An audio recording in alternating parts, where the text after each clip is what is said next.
명태균 씨의 변호인이라기보다는 네. 가교 역할을 지금 하고 있구나. 그러니까 자기는 절대 구속될 리가 없다고 주장을 하고 있고, 그다음에 김소연 변호사도 영장이 무조건 기각될 거라고 100% 믿는다 이런 얘기를 해서 네. 제가 두 분 다 약간 착각에 빠져 있구나 생각을 했고요. 결과적으로 명태균 씨는 구속이 저는 100% 될 거라고 봅니다. 예.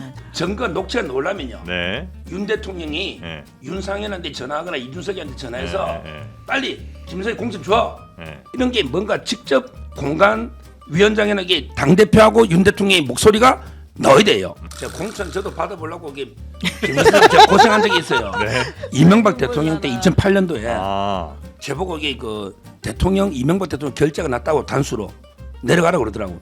야간에 횡단보도를 건너갑니다. 예. 보통 사람들은 양심이 있어가지고 빨간불에서 파란불에 바뀌기 직전부터 건너갈 수도 있어요.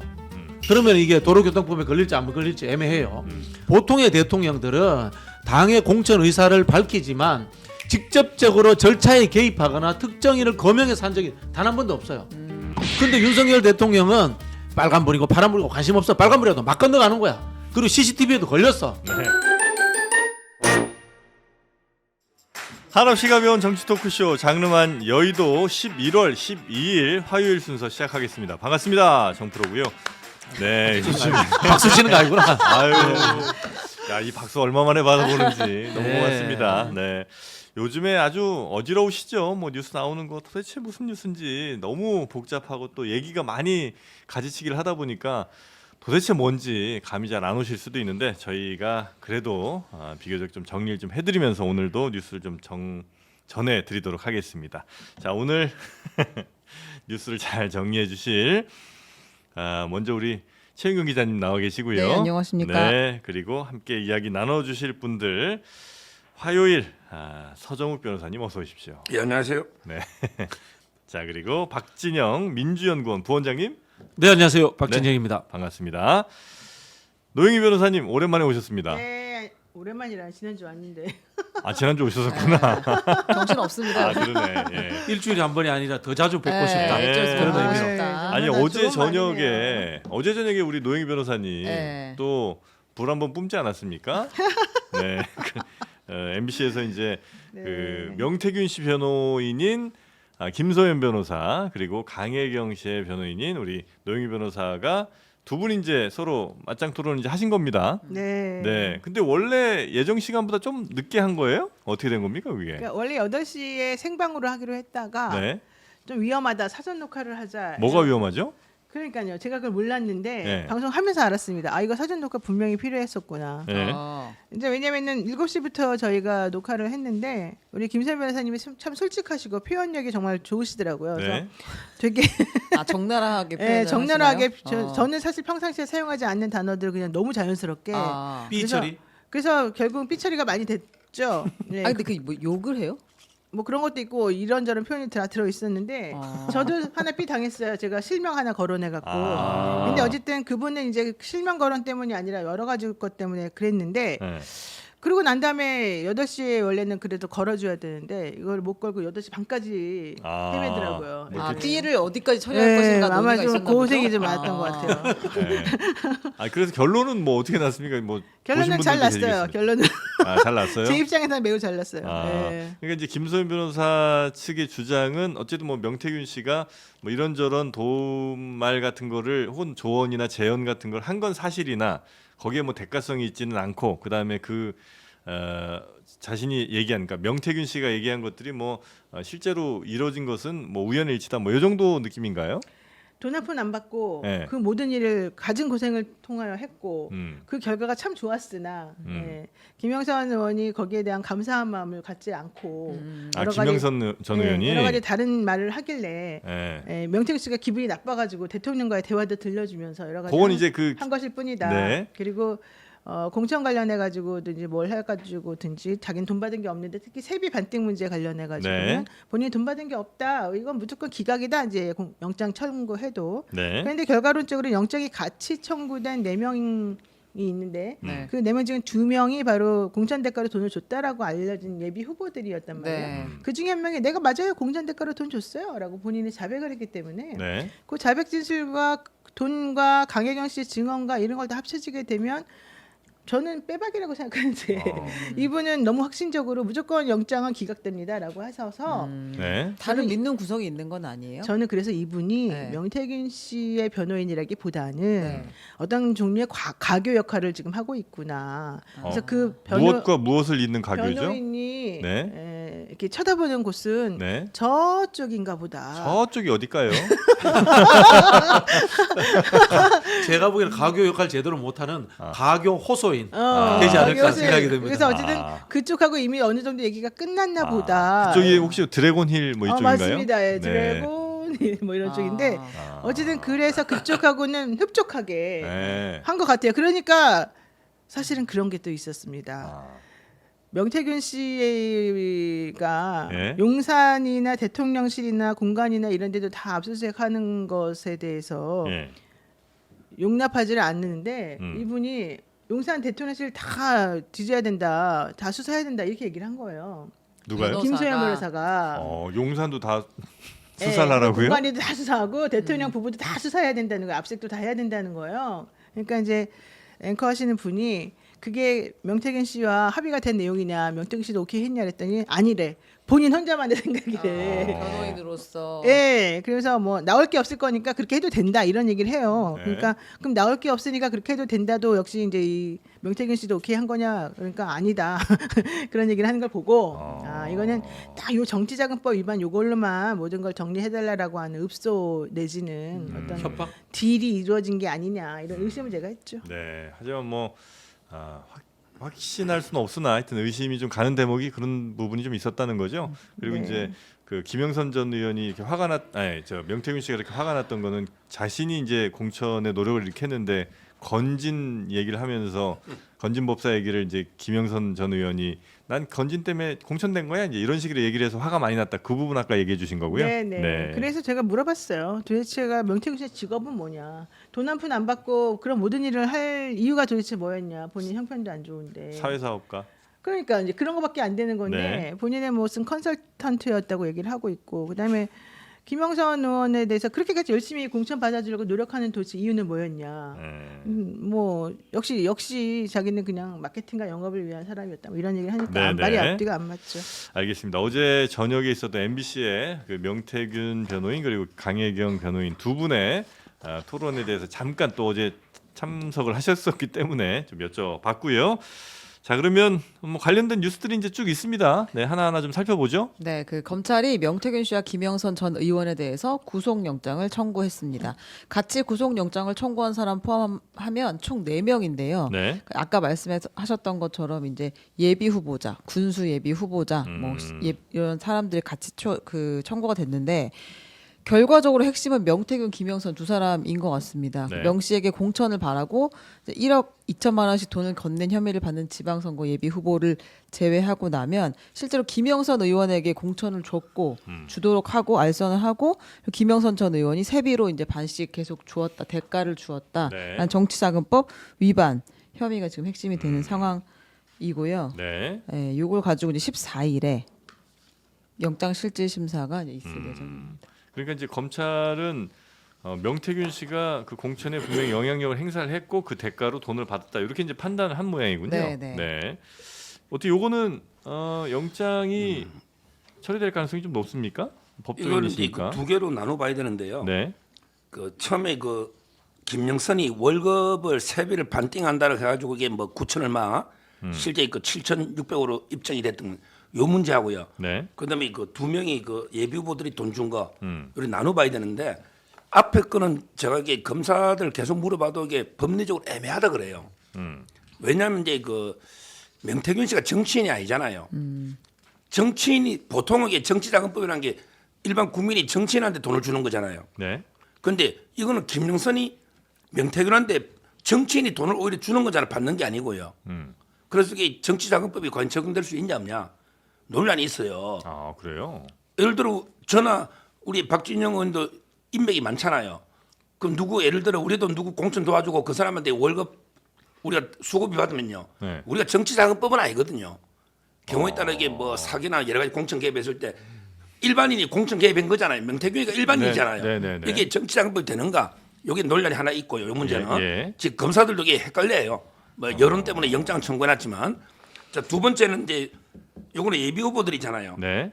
요거는 이제 그 김영선이가 해당이 되거든요. 예. 국회의원이니까 국회의원은 이제 공천 준다 하면서 돈을 받으면 김영선이가 이제 그 범인이 되니까 명태균은 공범이 되는 거예요. 신분범에 비신분자도. 네. 옛날에 박근혜 대통령의 최순실이가 공범되듯이. 그러니까 요 부분은 이게 제가 될 것 같아. 김영선이가 돈을 받았다면 명태균도 공범으로. 아, 그거는 뭐 근데 가능성이 높다. 근데 이제 누가 주범인지 돈 준 사람이 김영선이가 도와준다고 생각해서 그쪽을 보고 주는지 아니면 이게 명태균이가 더 실세니까 대통령하고 막 통화하고 막 이랍니까? 네. 이쪽이 줬는지 서로 게 김영선하고 명태균이가 엄청나게 그 누가 주범인지 가지고 경론이 벌어질 것 같아요. 김영선이는 이게 명태균이가 지가 공천한다고 지가 받아가 지 사기지 나는 모른다 이럴 수 있고 명태균 입장에서는 김영선이가 5선이니까 그 사람이 보통 이 국회의원들이 공천 받을 때 예비 지방선거 돈 받잖아요. 네. 따라서 이게 그 명태균 씨는 아마 김영선한테 떠넘기고 김영선은 명태균한테 떠넘기고 이런 게 아마 서로 게임이 벌어진다 이렇게 보통 법조계에서 보고 있어요. 최순실은 주범이에요, 공범이에요? 그러니까 법리적으로 보면 이게 공무원이 뇌물이니까 박근혜 대통령이 주범이고 최순실이가 공범으로 되는 건데 네. 근데 받은 이익 수치자가 최순실 말이잖아요. 예. 그러니까 이제 그 공동정범으로 돼 있죠. 둘다 공동정범. 공동정범. 그러니까 이게 법리적으로 신분범이라고 하는 게 있고 비신분범이 있어요. 신분범과 신분범과 비신분범. 비신분범이 같이 죄를 저질렀을 어렵다. 경우에는 네. 신분범과 비신분범이 공동 정범으로 같이 비신분범도 처벌을 받는다는 거예요. 네네네. 여기서 지금 서정호 변호사가 설명하고 있는 것은 명태균은 비신분범이고 네. 김영선은 신분범인데 네. 둘이 같이 죄를 저질렀다고 하면 신분범처럼 이 공범도 같이 처리를 받을 수밖에 없다 이런 얘기인 것이고요. 네. 근데 중요한 거는 명태균 씨는 본인은 그 사실을 모르고 있더라고요.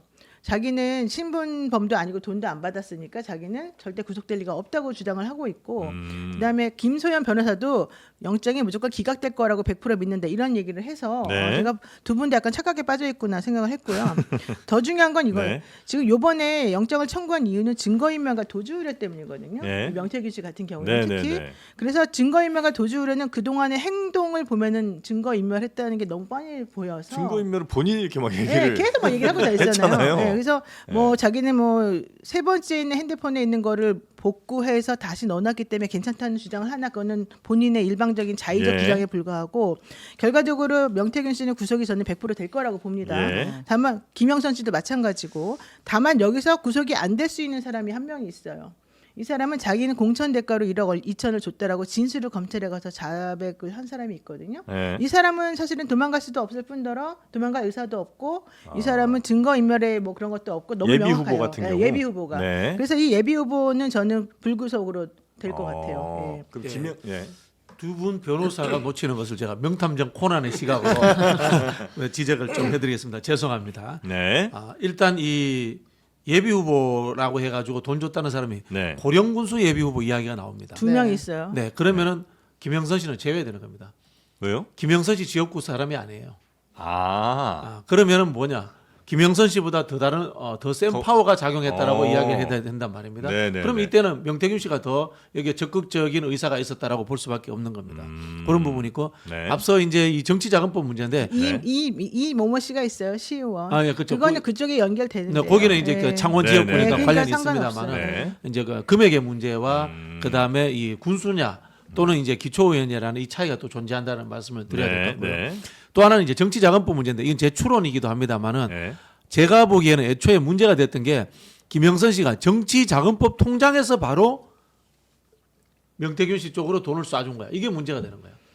아니 잘 모르시는데 네. 정치자금법 통장은 본인 통장으로 다시 와야 돼요. 김영선 개인 통장으로 왔다가 가야 돼요. 아, 그래요? 예, 아마 제 생각에 요게 아마 덜미가 잡힌 이유가 네. 거기서 잡혔을 것 같아요. 아, 그러니까 그 예를 들면 세비가 들어온 게 김영선 전 의원 개인의 통장이 들어왔다가 나가야 되는 거예요? 정치자금법 통장에서 개인 통장으로 다시 옮겨야 쓸 수 있어요. 아, 세비- 월급을 세비가- 받는 세비 받는 통장이 있는데 그래서 그거를- 그 이게 정치자금법 위반하고 애초에 처음에 제가 얼핏 기억하기로는 그 당시에 명태균 씨가 파워 좋을 때 아닙니까? 네. 김영선 씨도 여당인 상황인데 선관위에서 이걸 한 1년 이상을 묵혀요. 네. 1년 이상을 묵힌 이유가 네. 그 부분에 대해서 서변 이야기한 것처럼 네. 애매하다고 판단을 했을 거예요.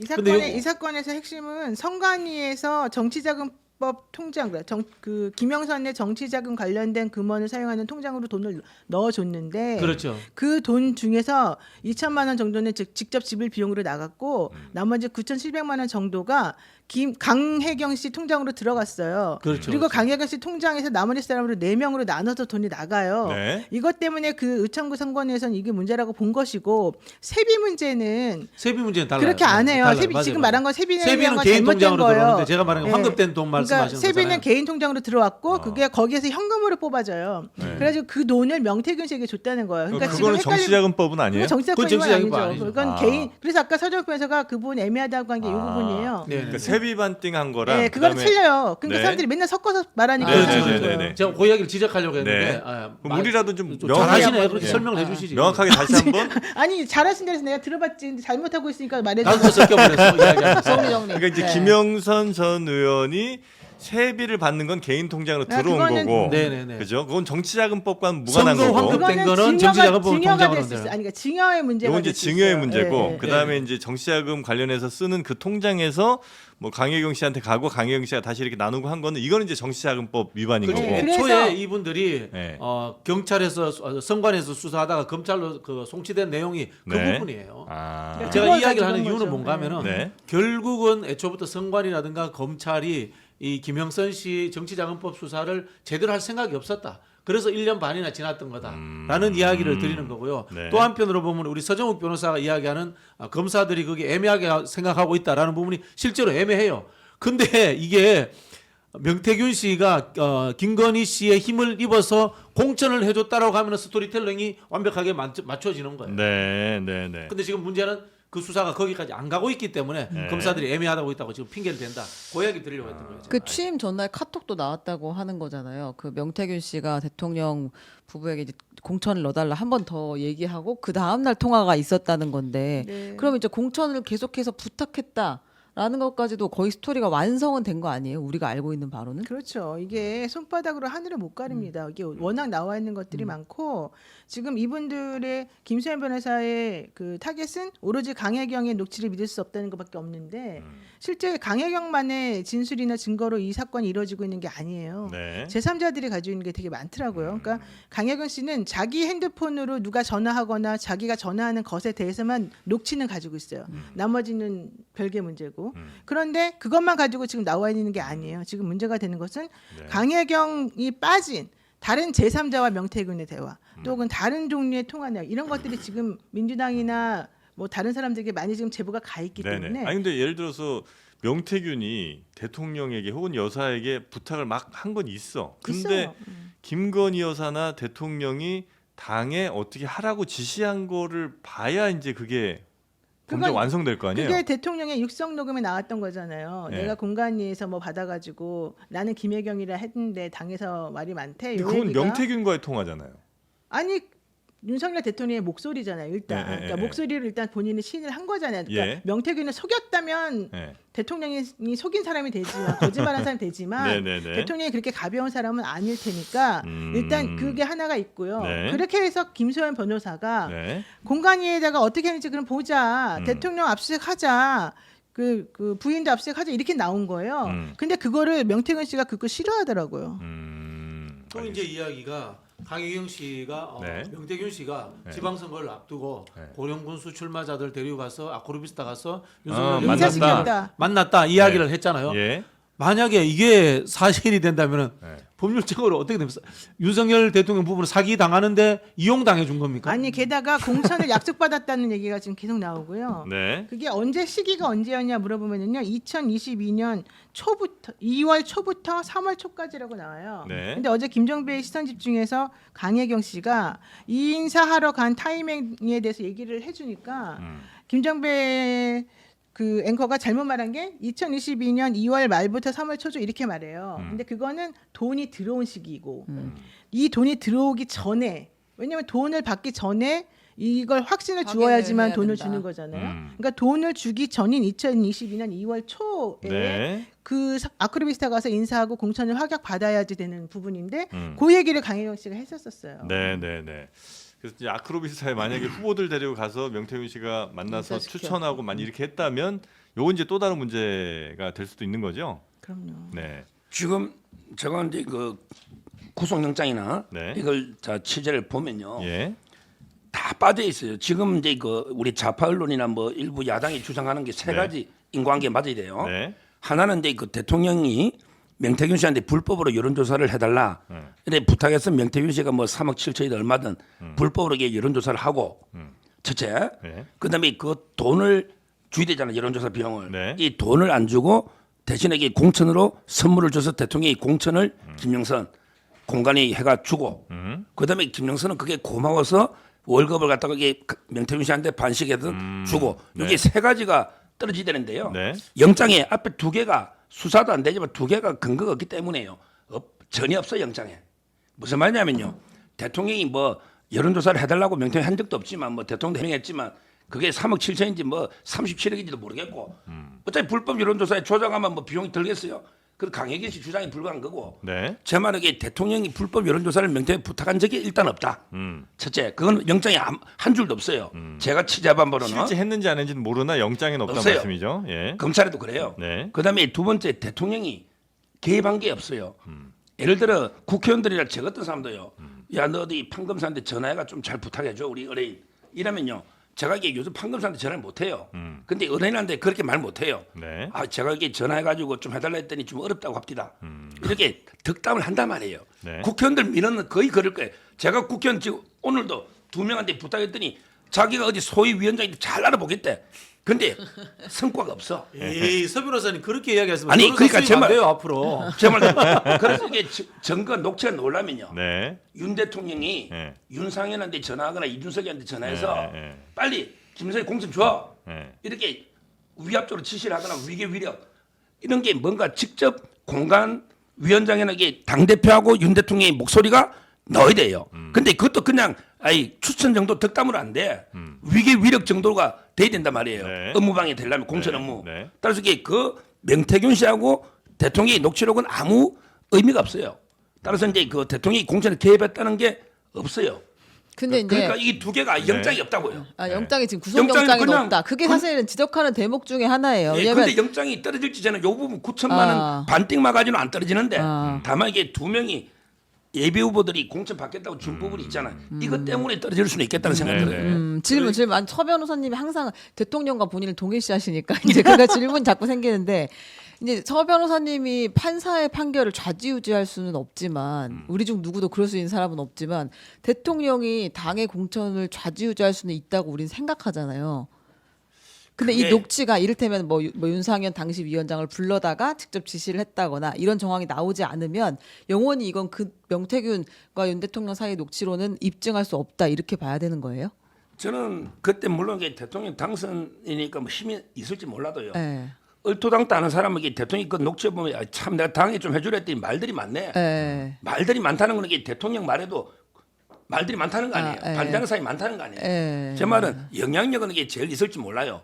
그러나 이게 이준석 대표 성격이나 또 윤상현 의원의 제가 성격을 잘 알거든요. 네. 김영선이가 그때는 이제 사선 의원의 여성을 공천하기로 하고 또 이제 고향이 거창이에요.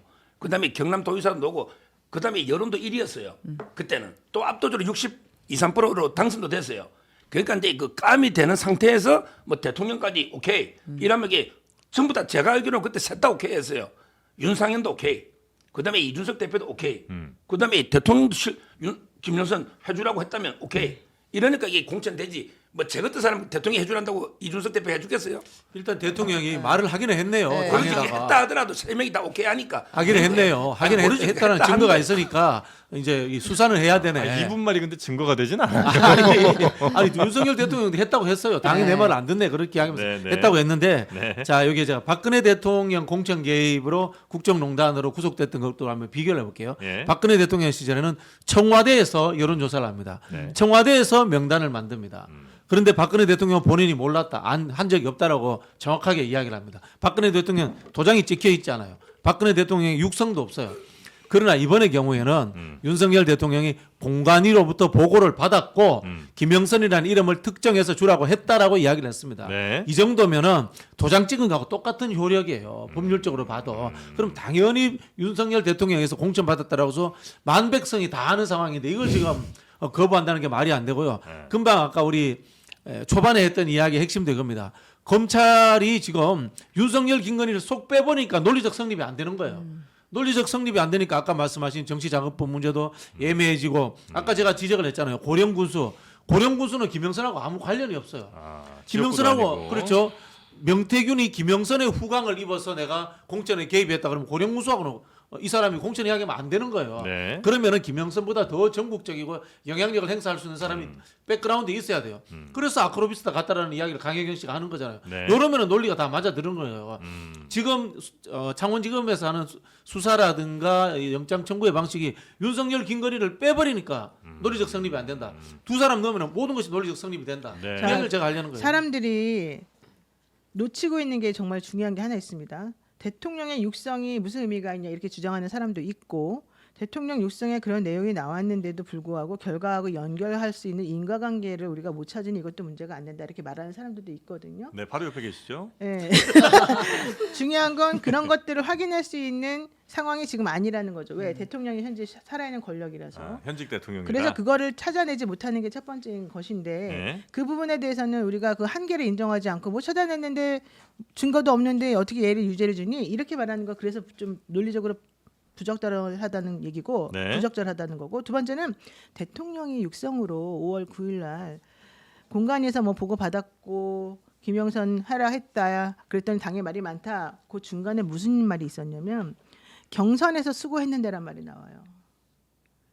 통화 내용 중에 김영선이 대통령 경선 때 자기를 위해서 열심히 노력을 해 주었으니 나는 공천을 줘야 된다고 생각한다는 그 취지예요. 그 말은. 그러니까 경선에서 수고했는데 이 말은 내가 왜 김영선을 공천 주어야 되는지에 대한 본인의 명분이고 합리적인 설명인 거예요.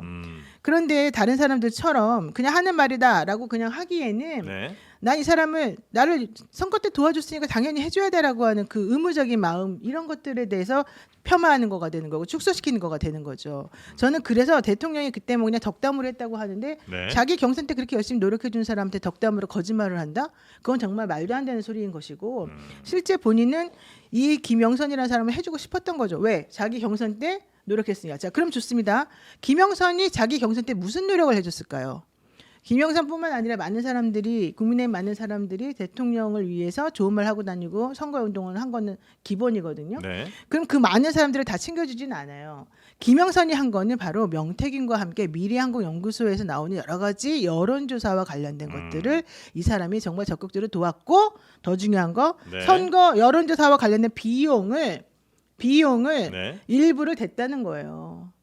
무슨 얘기냐면 아까 말했던 이번에 영장이 청구된 그 2명 고령군수 그들이 얘기고. 사실은 낸 게 선거 여론조사 비용이라고 하잖아요. 네, 대통령이. 네, 네. 그 여론조사 비용을 그러니까 공천이 안 돼서 돌려준 사람이 누구냐? 김영선이에요. 네. 그러니까 이런 여러 가지 것들을 본인들은 서로 다 알고 있는 거예요. 나중에 이제 얘가 돌려줄 것이고 얘가 어떻게 해줄 것이고. 그러니까 중요한 건 경선 때 도와준 것도 있으니 나는 김영선이야. 이 말이 사실 매우 중요한 말이었다. 네. 대통령의 그 말이 매우 중요한 말이다. 그러니까 명분과 예. 동기가 있다는 거예요. 대통령이 굉장히 구체적으로 이야기하는 거예요. 보통 그러니까요. 이제 대선 때 도와줬는데 이렇게 이야기하는데 경선 때 때라고 도와줬다. 정확하게 예. 이야기를 하는 그 경선 때 거죠. 제일 중요한 건 경선이 없었으면 사실 대선이 못 가는 거고 네, 경선 때 우리가 여론조사 조작 얘기가 계속 나오잖아요. 네. 그러니까 자기 입장에서 매우 고마웠던 거죠. 그게. 네. 정치권의 통설이 돈과 조직을 도와줘야지 진정으로 도와주는 거다. 아하. 네. 그런 이야기가 딱 맞아 떨어지는 것 같아요. 알겠습니다. 그런데 제가 이제 그 시간이 지나서니까 이야기할 수 있는데요. 네.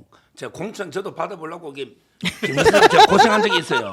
이명박 대통령 때 2008년도에 아. 제가 그 옆에 지역에 합천 함안 어령 아. 이게 그 제 고향이에요. 네. 근데 그때 제가 고민하고 있는데 출마하려고 네. 그때 정두원 의원이라고 돌아가신 분이 네. 아, 네네. 제보고 이게 그 대통령 이명박 대통령 결재가 났다고 단수로 내려가라고 그러더라고. 네. 그래서 제가 전세까지 얻어 내려갔는데 네. 그때 공관위원장이 이방호 사무총장이 또 있잖아요. 예. 이방호 아, 사무총장 추억의 이분이 추억. 말했거든요. 그러니까 대통령이 공천에 대해서 다 전석거리에서 다 보고는 받을 거예요. 집권당이면 예. 대통령이 총선에 초연할 수는 없어요. 예. 근데 대통령이 이제 선호한 사람 있죠. 제가 이명박 때 많이 도왔으니. 근데 제 좀 해주라고 했는데 마지막에 공관위에서 안 하더라고요. 공관위에서. 왜 안 했어요? 왜냐면 대통령이 더센 사람이 왔어요? 한 지시한 사람 중에 보고한 사람 중에 3명이 안 됐대. 제하고 포함해서 네. MB 때. 네. 제가 지금이니까 제가 들은 이야기예요. 네. 그 과정을 지금 돌아가셨지만 네, 정도는 네, 네, 네. 자세하게 저한테 이야기를 해주더라고요. 예. 그러니까 제 말은 저는 이래 봐요. 이번에 뭐 김영성 확정 짓기 전에도요. 그때 그 공관위원장에 정진석이 있고 윤상인 있잖아요. 네. 아마 이게 대통령 당선자니까 보고를 할 겁니다. 네. 누가 공관위원장이 뭐 안 가더라도 위원 중에 한 명 가서 아 이번에 이런 사람 합니다. 의견을 물어볼 거야. 네. 그러면 이제 대통령이 이 사람은 괜찮아. 고생했고 이 사람 좀 문제 있네. 의견을 하면요. 물론 이게 반영될 수도 있는데 또 이게 100%는 아니에요. 또 마지막에는 이준석 대표한테도 또 보고해봐야 되거든요. 이준석 대표도 이게 의견이 있죠. 당 대표니까 도장을 찍어야 되니까. 제 말은 이런 식으로 이게 공천은요. 집권 여당은 대통령, 그다음에 당 대표, 그다음에 공관위원장 이렇게 협업으로 이렇게 이루어지는 거예요. 아니, 따라서 이게 뭐 꼭 네. 대통령이 누구 포명했다 해서 이게 네. 반드시 불법이다. 아. 이렇게 볼 수는 없는 아니, 거고 정치적으로도 네. 상식적으로도 네. 아니 역대 어느 대통령이 네. 이번에 물론 이번에 좀 달라요. 이번에 한동훈 대표는 아예 그냥 윤 대통령 빼버려. 그러니까 이철규 의원이 힘을 못 쓰니까 네. 그때 완전 파탄 따버렸잖아요. 네. 비례 공천할 때. 네. 제 말은 이게 역대 한동훈 대표에게 역대 좀 관행하고 청와대 다른 것 같아. 아. 좀 이게 정치 경험이 없잖아요. 신인이잖아요. 네, 네, 근데 네, 그래서 네. 갈등이 생겼는데 옛날에는 안 그랬어요. 지금 잠깐만 이거 되게 중요한 MB도 말이에요. 지금 공천 개입했다. 되게 중요한 말인데요. 공소시효가 지났냐? 일단 뭐 소시오 지난 일단 공소시효 지났지만 안타깝게 생각하고요. 제일 중요한 건 이겁니다. 여러분들께서 이 국정농단이나 공천 개입 관련된 게 무슨 네. 종류의 범죄인지 생각해 보시면 범죄에는 두 가지 종류의 범죄가 있어요. 추상적 위헌범과 구체적 위헌범이라는 게 있어요. 예. 추상적 위헌범이라고 하는 거는 네. 실제 그러한 행위의 결과가 나오지 않는다 하더라도 네. 그러한 마음을 가지고 범죄에 돌입하게 되면 처벌해야 된다는 중요한 범죄라는 경우예요.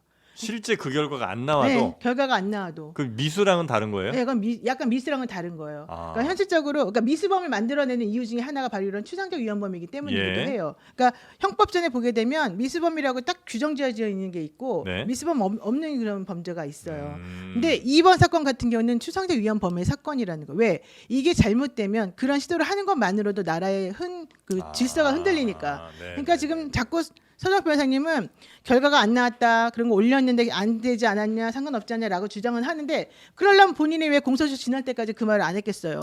본인 입장에서도 그거는 추상적 위헌범이라고 생각하는 거고요. 네. 이번 사건은 매우 중요한 사건이기 때문에 네. 대통령이 말했는데 결과가 안 나왔다 하더라도 이 사람은 처벌받아야 되는 상황인데 여기에서 보면 결과적으로는 그 사람이 보궐선거에서 또 공천이 되지 않았습니까? 그러니까 이런 여러 가지 것들을 보면 지금 말하는 것들은 다 너무 구차한 변명이다. 네네. 제가 법은 잘 모르지만 좀 재밌게 비유를 들어볼게요. 네. 경중은 다릅니다. 이건 국정농단 사건이기 때문에 네. 제가 드는 비유하고 다를 수 있는데 네. 야간에 횡단보도를 건너갑니다. 예. 건너가는데 보통 사람들은 양심이 있어가지고 빨간불에서 파란불에 바뀌기 직전부터 건너갈 수도 있어요. 그러면 이게 도로교통법에 걸릴지 안 걸릴지 애매해요. 근데 윤석열 대통령은 빨간불인지 파란불인지 관심 없는 거야. 그냥 밤이니까 남이 안 본다 생각하는 거야. 막 건너가는 거야. 네. 이게 뭐냐면 보통의 대통령들은 당의 공천 의사를 밝히지만 직접적으로 절차에 개입하거나 특정인을 거명해서 한 적이 단 한 번도 없어요. 그리고 CCTV에 찍힌 적도 없어. 근데 윤석열 대통령은 빨간불이고 파란불이고 관심 없어. 빨간불이라도 막 건너가는 거야. 그리고 CCTV에도 걸렸어. 네. 그러면 이거는 엄연히 처벌해야 현행법 됩니다. 위반이기 때문에 처벌을 해야 되는 거예요. 네. 그리고 역대 다른 대통령들하고 다른 거예요. 네. 역대 다른 대통령들은 그래도 눈치를 보면서 파란불로 바뀌는 지점에 조금 네. 빨리 건너갔을 뿐이야. 네. 이전 대통령들도 다 그러지 않았냐는 이제 서정욱 변호사의 이제 이야기에 아니 그런 그 말씀. 윤석열 대통령 살리자고 이명박 대통령 막 끌어들이고 그러면 어떡해요? 그렇게 하시면 안 되죠. 자, 그래서 명태균 씨가 뭐 가진 방법으로 여론 조작을 이제 했다 이제 이런 얘기들이 뉴스로 나오고 있는데 실제로 그 관련된 녹취가 또 어제 하나 공개가 됐습니다. 네, 그렇습니다. 먼저 듣고 올까 봐요. 네. 2020년 3월 명태균 씨가 뭐 자신의 이제 또 지인 있는 곳에서 아마 한 이야기인 것 같은데요. 일단 듣고 오겠습니다. 그때 ARS 돌리면 어떤 일이 벌어지냐면 상대편 지자가 누군지가 쫙 뽑아져 나와요. 자, 그 다음에 진짜 돌아가는 날, 우리도 조사하면 안 되나? 상대 지자한테 전화하자. 그만 전화 받았다고. 하자. 그 다음 자기 전화 받았다고 전화 받나? 지자한테 야, 그럼 그만 받았다고 막 올린다. 뭐 대한항공 타야 되는데 아시아나 탄 놈도 막 우리한테 받은 놈 막 다 올려. 와, 근데 개편해 봤는데 이게 뭐고 대한항공 반밖에 안 탔나? 네, 이런 묘수가 있나요? 네. 그러니까 어떤 여론조사를 이제 해야 되는 시점이 딱 뭐 11월 12일 낮 12시에 있으면 11월 12일 아침 9시에 미리 전화를 건다는 거잖아요. 네, 그러니까 이제 미리 사전에 네. 그 전에 먼저 ARS 조사를 쭉 해놓으면 네. 대략 이 안심번호 이 번호에 사람의 어떤 성향을 갖고 있는지 파악이 이를테면, 되고. 예, 요길 지지하는지 요길 지지하는지 파악이 되니까 예. 아, 나는 A 후보인데 B 후보를 누가 지지하고 있어 쫙 리스트 나오면 네. 그 당에서 조사를 할 때 뭐 네. 경쟁력이 됐든 뭐 여론 조사를 할 때 동시에 그냥 막 돌려보낸다는 거예요. 예. 이 사람 B 후보 지지자를 타겟으로 막 돌리면 이 사람들이야 같은 여론조사 전화가 올 걸로 알고 이제 받았으니까 네. 난 이미 한번 답변했구나 하고 실제 당 조사가 왔을 때는 안 안 받는다. 받는다. 와, 그래서 쓸어간다는 거죠. 사전에. B를 지지했던 사람들이 진짜 여론조사에서는 안 받으니까 그 답변이 낮게 나온다. 그렇죠. 경선 방해입니다. 법적으로 처벌받습니다. 그렇죠. 와, 이거 법적으로 처벌받고요. 이제 여론조사 좀 아는 사람들은 이거 옛날부터 알던 기법인데 예전에는 이게 법률적 처벌 규정이 애매했어요. 근데 이게 경선 방해 행위로 돼가지고 처벌받기 때문에 이제 안 하는 거고요. 저는 이거 경험이 있는데 옛날에 한 20년 전인가 그래요? 광주에서 이런 일을 해서 제가 조사하러 내려간 적이 있습니다. 광주에서 경선 때 이런 일을 있어가지고. 아, 이게 전통적 그 기법이에요. 이 오래된 기법이에요. 이거 뭐 명태균 씨 쓰는 게 대단한 건 줄 아는데 불법이기 때문에 안 할 뿐이지. 그거 다 아는 거예요. 그거 대단한 거 아니에요. 그거. 아, 그래요. 제가 지난번에 그 단일화 때 이야기도 해드렸잖아요. 네. 단일화 여론조사에 자기 후보들 정당 후보들 넣으면은 여론조사 지지율이 올라가요. 그거를 지난 그 오세훈 시장이 첫 당선되는 보궐선거 때 써먹었어요. 네. 그때 그 당시에도 제가 패널로 나와서 민주당에서 이거 대응해야 된다고 지적을 했었는데 그거 이른바 여론조사 업자들은 다 아는 기술이에요. 진짜 근데 다양한 문제는 방법이네. 다 아는데 네. 일반적인 사람들은 그런 방법을 안 쓰죠. 안 쓰죠. 불법이니까 안 쓰죠. 그거는 하면 안 되는 거니까. 근데 이 사람은 그거를 써요. 그게 다른 사람하고 차이점이죠.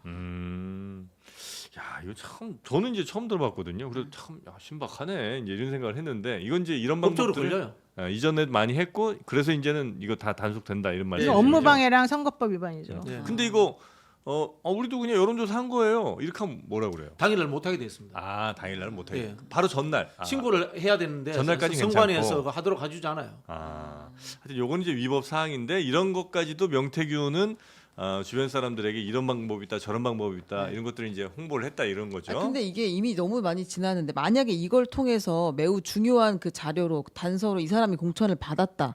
그럼 그건 잘못된 공천인 거잖아요. 여론조사 조작에 의한 공천. 근데 그걸 뒤늦게 이제는 사실 취소하기도 어렵고 이미 이 사람 당선이 돼버렸으면 그냥 명태균만 처벌을 받는 거지. 그걸로 당선인 아니죠. 사람은 가는 거 아니에요? 그 후보가 인지했거나 명태균과 공모했다면은 당선 당선 취소가 무효가 돼야 되는 무효가 거죠. 된다. 무효가 돼야 되는 거죠. 지금의 상황도 똑같은 근데 거잖아요. 과거 이미 지났기 때문에 네. 무효를 돌려봤자 소급해서 무슨 의미가 있냐. 아니 그러니까는 그럼 만약 이게 무효로 할 수 있다면 만약에 이게 진짜 대선 경선 때 이런 일이 있다 그러면 다 소급을 해야 되는 그런 상황이 그래서 지금 올 수 문제가 있잖아요. 윤석열 대통령과 김건희 씨가 명태균 씨가 하는 여론조사를 인지했느냐, 네. 그리고 또 뭐 오더를 줬느냐, 이게 굉장히 중요한 하나의 논점이 지금 되는 거고요. 기자님의 질문은 그게 아니라 그랬다고 치더라도 이게 만약에 무효라고 하려면 다 앞으로 돌아가서 소급해가지고 만들어야 되는데 그거 너무 이 사회적 혼란도 야기되고 큰일 나는 거 대통령이 그 아니냐 만약에 이거죠. 그랬다고 하면 대통령 선거는 취소해. 민형사상 소추가 안 되잖아요. 그래서 이게 이건 잠정 그냥 중단돼 넘어가야죠. 버리잖아요. 대통령 임기까지는 끝까지 가고 그 다음에 네. 확인을 해본다. 사실 정치적으로는 이게 사실로 밝혀지면은 정치적 당선 무효가 되는 거예요. 그래서 윤석열 대통령 퇴진하라 하야라는 이야기가 나올 수 있는 상황으로 흘러가는 거예요. 그리고 이게 손해배상 청구를 할수 이승만 대통령의 3.1한 부정선거하고 비슷한 흐름인 거예요. 이게. 서정욱 그래요? 변호사님 묻습니다. 네. 그게 되게 중요하죠. 서정욱이 웃는다. 네. 제가 3.15에 대해서 연구를 많이 봤는데 그때 부정선거하고 똑같이 비슷하다 하니까 좀 황당한 거죠. 네. 그때 선거하고 지금 깨끗합니다. 네. 뭐 그때보다는 당연히 깨끗해져야 네. 되겠죠. 네. 자, 그리고 명태균 씨가 김건희 여사의 그 봉하마을 방문 때 그 대통령 특별 열차에 동승을 했다는 얘기가 또 나왔습니다. 네, 그랬다고 합니다. 2022년 6월 13일 김건희 여사가 권양숙 여사를 방문하기 위해서 김해 봉하마을을 찾았는데 네. 이때 이제 명시 측 인사가 명태균 씨를 태워가지고 그 진영역까지 데리고 가서 열차 안에 들어가서 만나는 것을 봤다 이렇게 이야기를 했죠. 대통령 전용 열차가 트레인 1이라고 하네요. 1호 열차. 네. 근데 1호 열차는 당연히 1호 비행기처럼 아무도 막 탈 수는 없는 거 아니에요, 그죠? 그렇죠. 대통령의 허락이 있거나 아니면 뭐 경호처에서 철저히 검증된 뭐 기자단이라든지 뭐 이런 분들만 탈 거 아닙니까? 수행원들. 그렇죠. 그런데 자꾸 지금 명태균이나 네. 제 말에 김영선을 지금 기준으로 보면 안 된다니까요. 그걸 제가 몇 번 이야기했지 않습니까? 예를 들어 저 같은 사람들이 지금 뭐 대통령 차를 탈 수가 있는데 몇 년 뒤에 제 녹음을 다 들어봤더니 완전히 명태균보다 더한 놈이네. 이렇게 볼 때는 야 저런 사람도 타나, 저런 사람도 통화하나 대통령이, 네. 저런 사람도 만나나 이래 볼 수 있는 거예요. 그때 명태균 씨는 언론사 사장이고 그다음에 여론조사 사장이고요. 번듯한 사람입니다. 모든 정치인이 오선원이 만나려고 여러 사람 만나고 사진도 찍고 그때 이준석 천하람하고 3명이 정답게 찍은 사진도 있잖아요. 그다음에 그때 공천도요. 그때 지금은 김영사가 수족관에 물 묻고 지금 이상하잖아요. 막 네. 그 녹취 보면 이게 가스라이팅 당한 것처럼 명태균 씨한테. 수초에 물 먹. 근데 옛날에는 안 그랬어요. 옛날에는 서울법대 놓은 변호사로 네. 그것도 이게 잠깐이지만 당대표 대행까지 하고요. 그러니까 이준석 대표가 공천을 준 배경을 2번이나 올려놔서 글을 네네. 김영사가 이래 때문에 내가 공천을 줄지 뭐 김건희 여사나 윤석열 줄한다고 내가 주겠냐. 이준석 대표가 그럴 사람이 아니잖아요. 예. 그 글을 과정을 자세하게 올려놨어요. 한번 읽어보세요. 그러니까 제 말은 이게 뭐 기차 탄 게 뭐 대단히 이상한 것처럼 이게 지금 기준으로 볼 건 아니라는 거예요. 근데 문제는 당은 독특하네. 되게 이상해. 근데 문제는 네. 이 타임에 사실은 여사가 되게 공격을 많이 당했어요. 이때 무속인을 만나가지고 같이 봉화마을 내려갈 때 얘기했었다. 그랬나요? 그 부분이 네. 하나가 있었고 충남대학교 무슨 무용과 겸임교사라고 하는 그 여성분과의 동행 또 이게 되게 문제가 됐었거든요. 그래가지고 그때 대통령은 거기를 안 갔는데 예. 여사가 가면서 이상한 사람들을 데리고 다녔다라고 하는 얘기가 계속 나왔어요. 그리고 대통령 부인에 대한 주술과 이 무속에 대한 얘기가 계속 나오던 시절이었는데 요게 하필이면 그때 공개가 됐던 2022년 7월 달에 공개가 되었던 건진법사설이랑 연결이 돼요. 네. 그때 김영선 의원이 다 그 당선이 되고 나니까 마치 명태균 씨가 뭐 팔고 다닌다라는 식으로 말을 하면서 김건희 여사가 걱정하고 있는 내가 공천에 개입한 이 건이 터질까봐 전전긍긍하고 있었다. 그거 기억나시죠? 네. 그러고 있었었는데 김영선이가 건진법사가 공천해줬다 이렇게 말을 하고 돌아다녔다는 얘기가 나와서 네. 본인이 매우 화가 났다. 그렇죠. 내가 너 때문에 너무 노력해서 내가 네. 대통령 부부의 목소리까지 들려줬는데 이따위 말하고 다니냐. 네. 두 번째로 너가 그런 말을 들었다 하더라도 여사에게 걱정하지 마시라. 이건 명태균이가 말하고 다닌 게 아닙니다라고 했었어야 되는데 나를 왜 보여주지 않았냐. 이거 가지고 싸웠다는 얘기가 나왔잖아요. 네. 그게 바로 이 2022년 6월달에 있었던 이 열차 1호 열차에 탑승하는 그것 무속 논란 뭐 별별 사람들하고 다 만나고 돌아다닌다는 그 썰 이게 다 합쳐져 가지고 대통령 부인이 매우 곤란지경에 빠져 있던 때였어요. 네. 아니 저는 그 국민의힘 계열 사람들이 참 독특하다는 생각이 들어요. 지금 서정 변호사 말씀 듣고 뭐 아니 그러니까 이준석 포함해서, 대표도 그렇고 포함해서. 뭐 저 김건희 여사도 그렇고 한번 예를 들어 볼게요. 이 방송국 자리에 네. 명태균 씨가 지금에서는 말투를 가지고 지금 그런 형태를 가지고 들어온다고 생각합시다. 네. 별로 그렇게 안 반길 것 같아요. 제 느낌은. 보통 이제 우리가 공적인 역할을 하는 사람들의 신원선파를 이야기하잖아요. 네. 말투의 문제라든가 여러 가지들을 종합적으로 보고 판단하는데 그렇게 판단력이 없나요? 이런 생각도 들고요. 참 독특한 사람 좋아하네. 저는 명태균 씨 한두 번 이게 보니까 내 취향은 아니고 나 별로 가까이 안 하고 싶다 이런 느낌이 들던데 그리고 또 한편으로 이런 생각이 들어요. 이 차를 타느냐 열차를 못 타느냐 이런 문제가 아니라 그 우리 노영희 변호사가 이야기했습니다마는 아무 이유 없이 여사님 저 한번 1호 열차 타고 싶어요 이래서 태워주는 게 아니잖아요. 네. 뭔가 중요한 이야기를 하겠다고 했으니까 탄 거지 않습니까? 1호 열차를 세워서 탈 만큼 중요한 이야기를 나누는 사이다. 라는 것이 이 탑승으로서 우리는 추론해내야 되는 거예요. 예를 들자면 금방 말씀하신 것처럼 건진 이야기 나왔을 때니까 뭐 예입니다. 여사님 앞으로 건진 이야기 하지 마십시오. 차라리 명 이야기를 하십시오. 이런 이야기를 하실 수도 있고요. 뭐 봉화마을 가는 길이 3개가 있는데 왼쪽으로 가지 말고 오른쪽으로 가지 말고 중앙으로 가십시오. 제 꿈에서 봤습니다. 꿈에서 봤습니다. 이런 이야기를 할 수도 있고 네. 여사가 좋아할 만한 중요한 이야기를 가지고 가는 사람이다. 매우 친밀하다라는 증거로 저희는 이게 작동돼야 된다고 그러니까 이게 예를 들어서 당연히 타야 될 사람이고 탈 자격이 있는 사람들 말고 탈 자격이 원래 없는데 만약 어떤 사람이 타게 되면 그 사람이 훨씬 더 중요한 사람이죠. 그죠 대접을 받고 나니 그런 역할을 하는 사람일 거 아니에요. 네네. 왜냐면 탈 만한 사람이 타는 거야 뭐 당연히 타는 과정이고 절차일 테니까. 근데 이 사람은 탈 사람이 아닌데 타. 그럼 당연히 관계가 어떤 관계인가에 대한 의심 내지는 뭐 추정을 좀 할 수 있는 거 아닌가 하는 생각이 좀 들기는 합니다. 네. 열차 탈 수도 있어요. 이거 뭐 법률 위반도 아니고. 뭐. 네. 아니 뭐 그때 급한 일이 좀 있었나 보지 같은 비슷한 화장실? 목적지에.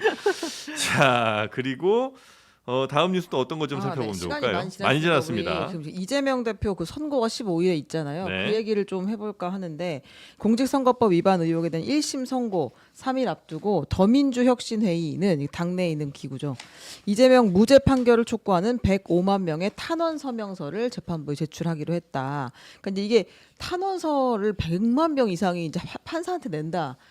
이건 도대체 어떤 의미를 아니 탄원서가 그 100만 장이에요, 그러면? 그렇게 105만 장. 한 사람이 한 장씩 쓴다고 보면 105만 장의 탄원서가 법원으로 지금 계속 가고 있는 상황인 거예요. 와, 100만 장. 네. 지금 이제 그 무죄 탄원이라는 게 좀 황당합니다. 유무죄가 탄원으로 결정되는 게 아니에요. 예. 보통 탄원서는 이제 뭐 유죄일 때 뭐 살인범이나 형량을 좀 낮추고. 예, 종교는 판사님 뭐 모범생이고 어쩌고 저쩌고 가정이 어쩌고 저쩌고 이런 게 탄원서인데 네. 제 말에 무죄를 해달라는 건 협박이죠. 이건 탄원이보다 그냥 판사를 겁박하는 거다 이렇게 보고요. 겁박이 자, 돼요, 이게? 지금 이게 아니 그 100만 명, 1000만 명 계속 오면요. 우리 옛날에 그 박근혜 대통령 탄핵할 때 8대 0이었잖아요. 예. 저는 광화문에 그 촛불 없었으면요. 그렇게 안 됩니다. 광화문에 엄청난 촛불이 나가 계속 헌재를 막 띄워싸잖아요. 압박을 그럼 이게 받는다. 재판관도 사람인지라 네. 약간 압박받는데 그래서 이번에 장애 집회했는데 폭망이가 사람이 없잖아요. 그러니까 이제 우리 역효과 나버린 건데 만약에 이번에 장애 집회인데 막 그때 촛불만큼 서울에 500만 명이 뛰노가 이재명이 무죄다 이러면 이게 판사가 영향 받는단 말이에요. 판사 비하 발언 안 해요. 그거? 아니 헌재 재판관도 영향을 저는 받는다 봐요. 지금 판사 벌써 신병 경호 들어갔잖아요. 퇴근 때 경호 들어갔어요. 법원에서 이 해당 예, 판사. 재판 예, 판사. 이런 게 압박이 있어요. 우리 옛날 수원에 그 이화영 9년 6개월 때는 신모 부장 판사 있잖아요. 네. 그것도 계속 시위하면서 뭐 옛날 같으면 가죽을 벗겨서 어쩌고 저쩌고 이렇게 온갖 협박을 하고 탄핵이 된다는 서명이 10만을 넘었어요. 제 말은 이런 식으로 자꾸 사법부를 겁박하면 저는 안 된다. 왜 당일날 또 대규모 집회를 혁신회의가 하거든요. 네. 근데 문제는요. 저는 뭐 우리 이런 말 있잖아. 개들이 짖어도 기차는 간다고. 물론 이게 판사들이 이렇게 겁박을 해도 지금은 영향 안 받을 걸로 보는데 더 중요한 거는요. 이미 기차는 떠났습니다. 그래서 제가 요즘 방송마다 기차는 떠나는데 개가 짖어 뭐하냐. 이미 기차는 판결문은 판결문 다 써놨다는 써놨다 얘기죠. 한 달 전에 구도 합의하고 초안까지 다 끝나고 다 써나간데 그 마지막 독해를 하는 이 상태인데 이렇게 급박해봤자 100만 아니라 1000만 내봤자 이미 판결문 안 고쳐집니다. 일단 105만 장의 탄원서가 들어간 것은 심리적으로 부담을 좀 갈 수 있겠죠. 그거를 겁박이라고 표현할 수 있는지는 변론으로 하고 제가 들은 정보로는 유죄를 내려야 된다라고 하는 한쪽의 압박이 너무 심해서 이 재판장들이 힘들어한다는 얘기 제가 들었어요. 누가 압박을 해요? 유죄의 압박이 본인에게 많이 들어온다고. 그러니까 지금 그 서정 변호사는 무죄의 탄원이 겁박이 된다고 좀 얘기를 하고 네네. 있으나 그 반대라는 얘기죠. 아. 지난번에 촛불 집회 때에도 사실은 정말 평화롭게 시위가 진행이 됐었었는데 오히려 그 반대되는 세력과의 이 집회가 있으면서 한번 그때 좀 난리가 난 적이 있었었거든요. 네. 근데 실제 이쪽에서 말하는 뭐 촛불 집회에서는 그런 종류의 사상이 벌어지지가 않았었어요. 그러니까 그것 때문에 판사가 걱정할 만큼 경호가 그래서 붙었다? 이거는 절대 사실이 아니라는 걸 제가 지금 말씀을 드리는 거예요. 네. 아니 근데 그 압박이라고 하는 게 그러니까 유죄에 대한 압박이 그러니까 무죄에 대한 압박은 뭐 예를 들면 서 변호사의 주장대로라면 이제 뭐 많이 모인 시민들 혹은 뭐 야당의 뭐 의원들 뭐 이런 사람들이 이제 외치는 것이 뭐 심리적 압박 될 수 있다는 이제 주장을 한 거고 근데 유죄의 유죄 압박이라면 압박이라고 하는 건 주체가 누구예요? 예컨대 국민의힘의 주진 의원 같이 생중계 꼭 해야 됩니다. 이 사건은 그렇게 보면 안 됩니다. 이렇게 하는 것 자체가 지금 문제라고 보는 시각이 많아요. 네. 그런 게 이제 유죄 압박이 될 수 있다. 네. 저는 우리 노영희 변호사님이 이야기하시는 유죄 압박을 행사한 분들에게 서변이 했던 이야기를 그대로 들려드리고 싶어요. 개가 짖어도 열차는 간다. 그러니까 이게 서변 이야기가 잘못하면요. 네. 현재의 권력자들을 조롱하고 네. 욕하는 게 될 수도 있어요. 네. 저는 이런 비유를 하고 싶어요. 100만 명이라는 민초들의 의견이 반영되는 민주주의냐 아니면 권력과 힘을 가진 사람들의 압박이 중요하냐 이런 부분에서 저는 이 판사들이 어느 것이 더 정당한가 어느 것이 더 국민의 여론에 부합되는 것에 네. 대해서 판단할 필요가 있다라는 생각이 들고 서 변호사 이야기 들으면 대한민국 판사는 법에 의해서 판단하는 것이 아니고 외부의 압박이라든가 압력 권력자 위압에 의해서 판단하는 사람이 아닌가 자꾸 의심이 드네요. 뭐 아무래도 심리적으로 압박을 받을 수밖에 없다는 정도 말씀 아마 주신 것 같은데 그죠?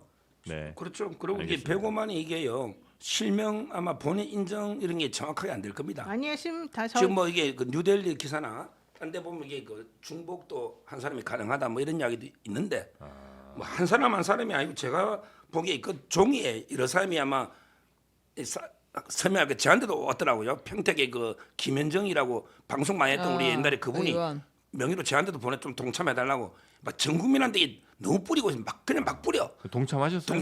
그거 왜 합니까 제가 동참을 거기 왜 합니까? 은번에 쳐야 되는데 그러니까 그런 식으로 이게 막 뿌리고 있는데 네. 뭐 권리당원이 뭐 본인들 말로는 권리당원만 해도 200만이 넘다잖아요. 예. 근데 그 100만 많이 받은 거 아닙니까? 구글에 한번 받아오세요 100만. 구글에 시스템이 있잖아요. 이름 적게 되어 있고 주소 적게 되어 있고 본인의 핸드폰 번호 적게 되어 있어요. 구글 폼을 하기 때문에 네, 좀 구글 날씨를 폼으로 실명하게 돼요. 그렇게. 그래서 중복된다는 해본 적이 표현은 없는 말도 거야. 안 되는 소리인 것이고 실제 여기에는 민주당 당원들만 지금 한 게 아니에요. 네. 그러니까 그런 것들을 보게 되면 더 중요한 건 이 사건은 정말 명백한 죄가 있다라기보다는 검찰이 만들어낸 교류 행위, 교유 행위, 뭐지 이런 식의 그 짜맞추기식의 공소제기에 대한 항의 표시가 들어 있는 거예요. 네. 그러니까 무죄를 주장하는 것이 내가 법리를 정확히 아는 판사도 아닌데 감히 어떻게 그렇게 할 수 있겠냐 이렇게 생각할 수도 있겠지만은 많은 분들이 그렇게 생각하지 않아요. 이야기 꼭 하고 싶은데요. 지난주 토요일에 있었던 집회가 실패했다. 인원 적게 그거 좀 나왔다. 이야기 이상한데, 어디서 지어낸 그거. 이야기예요. 나 사람 많이 내가 나왔는데. 황당무계에서 경찰이 지낸 이야기. 경찰이 그날 전투복 입고 온 거사 아세요? 전투복 입고 여자만 다 왔어요. 왔어요. 과잉 진압했잖아요. 진압할 때 입는 전투복 입고 왔어요. 깜짝 놀랐습니다. 보통 교통 통제하고 안내하거든요. 네. 노란 옷 입고. 근데 이상한 시커먼 옷 입고 나왔더라고. 경찰 수뇌부에서 마음 먹은 것 같아요. 그런 생각이 들고. 네. 자, 인원 문제 제가 정확하게 말씀드릴게요. 경찰 수사 15,000명 이야기하는데 예. 민주노총이 4만 명 나왔습니다. 민주노총은 거짓말을 할 수가 없습니다. 인원 관련해서. 왜냐하면요 버스 동원하고 노조비 사용하는 문제, 그다음에 사업장에서 조퇴하는 문제 이런 것들 다 정확하게 해야 되기 때문에 네. 이는 정확하게 체크해서 왔습니다. 민주노총이 정확하게 4만 명이 왔고요. 네. 민주당도 지역위원회가 있잖아요. 예. 지역위원회 기본적으로 오는 인원이 있습니다. 예. 그게 한 몇만 명 됩니다. 그리고 시민들 엄청나게 많이 왔습니다. 등산객들이 한 5, 6만 명 등산복 입고 왔더라고. 왔다는 등산복이. 거죠. 네. 제가 보았을 때는 이 명단 이른바 어디서 왔는지 확인되는 사람이 한 7만 명, 8만 명. 나머지 한 10만 명 정도가 일반 시민들. 그 정도로 한 20만 명이 됐어요. 시청역 8호선 계단 올라가는데 20분을 기다렸어요, 제가. 네. 그 정도면 상상을 초월하는 인원이 왔는데 15,000명 왔대. 이거 진짜 기가 차가지고. 제가 그날 채널A 방송 때문에 3시간을 있었어요. 두 분 다 같이 끝나고. 계셨네. 현장에 있었습니다. 거기에요. 네. 광화문 쪽은요. 네. 전부 이게 정가원 목사 자유우파 보수 집회가요. 9시까지 있었어요. 그 자유우파예요. 아. 그쪽이 훨씬 뭐 육아는 사진을 안 봐도 훨씬 많은데 확성기 어마어마하게 나오고 제가 있어요. 알기로 이게 저 광화문부터 예. 막 시청 을지로 이게 다 메워도 20만 안 돼요. 제가 옛날에 진짜 촛불 때는 사람이에요. 네. 진짜 많아. 이번에는 반쪽 차선이 비어 있고 네. 여기 공간의 절반을 그 우파 단체가 9시까지 집회하고 있는데 그게 몇 명이 되겠어요. 저도 우리 공화당 제가 고문할 때요. 집회를 많이 봤거든요. 서울역부터 이쪽으로. 네. 그게 경찰이 요즘은 그렇게 근거 없이 추산이 아니고 네. 그 페르미 뭐 추정법인가 네, 네, 한 네, 평에 네, 네, 네, 앉으면 네. 6, 서면 10, 다게 놓습니다. 네. 그렇게 요즘 엉터리를 안 합니다. 대한민국 경찰이 윤석열 정부만 들어오면은 추산도 제대로 못 하더라고요. 이거는 진짜 민주노총이 한번 확인해 보세요. 정확합니다. 네, 민주노총. 아무튼 그 집회 당시에 주말에 열린 집회가 여러 군데에서 열렸는데 네. 이 윤석열 정부 장애 규탄 정부 규탄 장애 집회에서 경찰이 이제 강경하게 대응했다라는 주장을 야당에서 하고 있었고 네. 실제로 이제 그 한창민 의원 있잖아요. 네. 사회민주당 의원이 본인이 경찰에게 이제 신문에 내던져져서 네. 나 국회의원이야라고 했는데도 경찰이 이제 내던져서 병원에 가봤더니 갈비뼈가 부러져 있었다라는 이야기를 페이스북에 올렸고요. 근데 이제 이것에 대해서 이재명 대표가 백골단처럼 폭력적 진압을 하고 있다라고 이야기하니까 조지호 경찰청장이 네. 다른 시민들의 불편을 고려해서 불법 행위를 제지할 수밖에 없었다. 라고 했습니다. 그날의 시위에 몇 명이 나왔는지 정확히 알 수는 없으나 매우 네. 격한 현장이긴 했던 것 같아요. 다른 뭐 자, 시위 제가 현장 현장보다는 이야기를 다시 한번 드릴게요. 네. 이 차도가 있고요. 예. 인도가 있어요. 예. 차도에서 인도로 넘어가는 것을 차단하는 거야. 근데 인도에 있는 사람들도 전부 다 집회 참석하러 온 사람들이에요. 그걸 왜 차단하냐 이거야. 현실적으로. 그리고 앞에서도 말씀드린 것처럼 옷을 입고 온 경찰은 옷이 달랐다니까 평소하고. 태도가 달랐다니까요. 그렇기 때문에 왜 이렇게 바뀌었다고 생각하세요? 토끼몰이식으로 해가지고 집회를 축소시키려고 했다. 또는 민주노총과의 갈등 문제를 보면요. 예. 억지로 폭력 집회를 유도하려고 하지 않았냐라는 의심이 드는 거예요. 민주노총 위원장이 마이크 잡고 계속 이야기합니다. 노조원 여러분, 경찰들의 이 강경한 이런 일단 뭐 자선 맞기에 대응하지 마십시오. 저들은 지금 유도하고 있습니다. 앉으세요. 그리고 경찰 여러분 숫자를 생각해 가지고 다시 자선을 하나 더 여는 문제를 검토해 주시기 바랍니다라고 계속 마이크 들고 방송합니다. 그 상황에서도 계속 밀어붙여요. 그러니까 사람들이 좁혀져 가지고 그런 거예요. 인원 이야기도 똑같은 겁니다. 좁혀 가지고 안으로 밀어 넣어 버리니까 적게 보이는 거고요. 네. 실제로 차도에 있는 사람들보다 인도에 있는 사람들이 더 많았어요. 왜? 공간이 좁아서 들어갈 수가 없으니까. 네네네. 그러니까 원래 이제 저 시위는 그 차도에서 이제 하기로 했던 거고, 그렇죠, 인도는 그렇죠. 사람들 보행을 좀 해야 되니까. 네네. 네. 그러나 이제 사실상 인도에 있는 분들도 시위를 하러 오신 분들이 이제 대단히 왜냐하면 많았다. 거기 다 앉아 계셨어요. 움직이지 않고. 알겠습니다. 근데 그 이재명 대표가 뭐 백골단 시위를 해봤는지 제가 모르겠는데 그 경력에 옛날에 제가 그 서울대 다닐 때요. 예. 진짜 백골단이 있어요. 1학년 때 저희는 뭣도 모르면 화염병 던지러 가면요. 네. 관악산 등산로에 등산객처럼 꾸미가 백골단이 딱 있다가 학생들이 던지고 후퇴할 때 예. 다리를 걸어 넘어뜨리고 이게 체포를 하는 이런 존재예요. 그 아주 옛날 이야기인데 예. 제 말은 제가 최근에 몇 년 동안 집회를 많이 관여해봤거든요. 네. 우리 공화당이 집회를 300번을 했어요. 아, 전문가죠, 전문가. 300번을. 네. 제가 다 자문인이고 재판도 하니까. 네. 근데 요즘요 폭력 경찰 없습니다. 경찰은 철저하게 사전에 협의해서 차선까지 정확하게 아주 정밀하게 협의를 해서 지정을 해줘요. 근데 그걸 지키면 절대 보장해 줍니다. 평화적인 시위는 네. 합법적인 시위는. 근데 차선을 침범해가지고 이게 정가해버리면요 불편하잖아. 차도 다니되는데 네. 또 일반인도 불편하잖아요. 네. 주의사람. 그럴 때는 음하게 단속합니다. 그 과정에 경찰이 105명이 경찰도 갈비뼈 부러지고요. 호흡까지 105명이 지금 다쳤습니다. 네. 거기에 민노총 11명이 현행범 체포됐고요. 네. 지금 7명 양경수 위원장부터 내사 중에 있어요.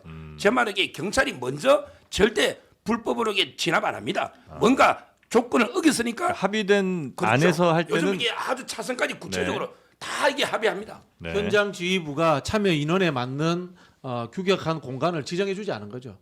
쉽게 말하면 이런 거 아닙니까? 인구 밀도가 1000이 넘어버리면 그 안에서 밖으로 밀려날 수밖에 없어요. 네. 압사되는 상황이에요. 그런 상황이니까 사람들은 옆으로 삐져나갈 수밖에 선이 없는 거예요. 벗어날 수밖에 없는 상황에서 자꾸 이제 선 넘어왔다고 과잉 진압을 했다. 아 그렇죠. 네, 네네. 알겠습니다.